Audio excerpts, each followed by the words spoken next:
खोलने की भी इजाजत दे दी है। लेकिन इसी के साथ शुरू हो गया है विरोध। देश के 590 अरब डॉलर के खुदरा कारोबार में अब Adidas, Hermès, Gucci, Costa coffee जैसे इंटरनेशनल ब्रांड्स अपने खुद के स्टोर खोल सकेंगे। सरकार का दावा है कि खुदरा कारोबार में बहुराष्ट्रीय कंपनियों के आने से महंगाई की चाल धीमी हो जाएगी, यानी गली गली में वॉलमार्ट कारोबार करती अब नजर आएगी।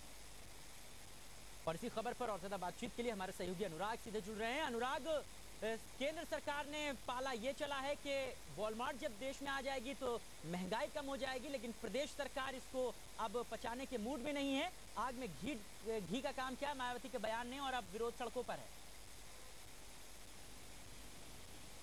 देखिए, साफ तौर पे हम आपको बता दें, जो यहाँ का रिटेल मार्केट है देश का, वो 590 अरब डॉलर का है।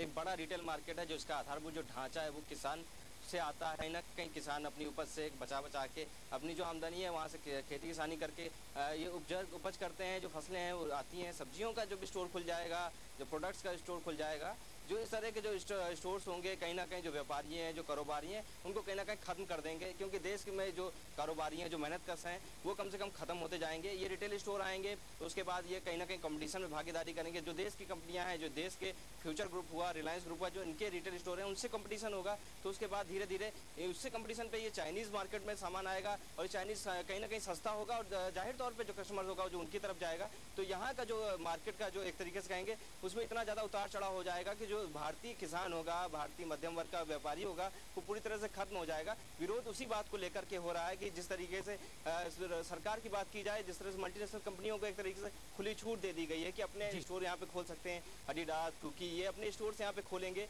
तो साफ तौर पे जो कस्टमर्स है वो उनकी तरफ खींचेगा। और इस मार्केट में प्रतिस्पर्धा के बीच में कहीं ना कहीं ये भी दिखाई देगा कि कहीं ना कहीं वो अपने मूल्य कम करेंगे तो कीमत जब कम होगी तो क्वालिटी से समझौता होगा। लेकिन कस्टमर कहीं ना कहीं स्टोर्स की तरफ खींचेगा क्योंकि इंटरनेशनल ब्रांड है, तो उसकी खरीदारी ज्यादा बढ़ेगी। तो जो स्वदेशी ब्रांड है वो खत्म होते जाएंगे। और जो खेती किसानी करके एक बात जरूर पूछना चाहूंगा, एक बात जरूर जहन में आती है कि इस तरीके का विरोध क्यों? क्योंकि इस तरीके की ब्रांडेड कंपनियां तो पहले से मार्केट में हैं। आपने नाम लिया रिलायंस फ्रेश का, वो भी रिलायंस के तमाम स्टोर हैं। मॉल में हम देखते हैं एक से बढ़कर एक विदेशी कंपनियां यहाँ पर आती हैं। बड़े बड़े आप सुई से लेकर के धागे तक, चप्पल से लेकर के सड़क के सामान तक सब कुछ मिलता है। भले ही वॉलमार्ट लेकिन मिलता तो है, तो बाजार पे कैसे फर्क पड़ेगा फिर? देखिए, सवाल जिसकी आप बात करें बिल्कुल सही है। मैं आपको बता दूं कि 95% अभी भी राशन दुकानों की हिस्सेदारी है। करीब 5% जो मार्केट है उसमें ये रिलायंस फ्रेश जैसी कंपनियां दिखाई देती हैं। रिलायंस है, आपका फ्यूचर ग्रुप, उतने में ही नजर आता है। बाकी हर जगह राशन दुकानें हैं। लेकिन जो देश की बात की जाए, जो देश की सरकार की बात की जाए, उन्होंने का जो फैसला है साफ तौर पर वो एक तरीके से पूरी तरह से मोनोपोली लाना चाहते हैं विदेशी कंपनियों की। करीब 53 ऐसे शहर है जहाँ पर इस तरह की जो कंपनी है वॉलमार्ट वो खुल जाएगी और 10-10 किलोमीटर के दायरे में इस तरह के स्टोर खुले होंगे। तो आम जो ग्राहक है, जो कस्टमर है, वो स्वदेशी ब्रांड की तरफ क्यों जाएगा? वो जाहिर तौर पे ब्रांडेड चीजों पर जाएगा, पैसा खर्च करेगा और गुणवत्ता पर चीजें लेके आएगा। और ये जो ब्रांडेड कंपनियां हैं ये भी कहीं ना कहीं जो कीमतों से समझौता करने के लिए क्वालिटी से समझौता करेंगी। धीरे धीरे ये जो देश में एक तरह से व्यापारी श्रृंखला है वो खत्म होती जाएगी। जो आधारभूत ढांचा है उसको ये बुरी तरह नुकसान पहुंचाएगी। जो कारोबारी है वो खत्म हो जाएंगे और धीरे धीरे जो सरकार है उसकी नीति तो अब ऐसी नजर आ रही है कि कारोबारी भिखारी बन जाएंगे।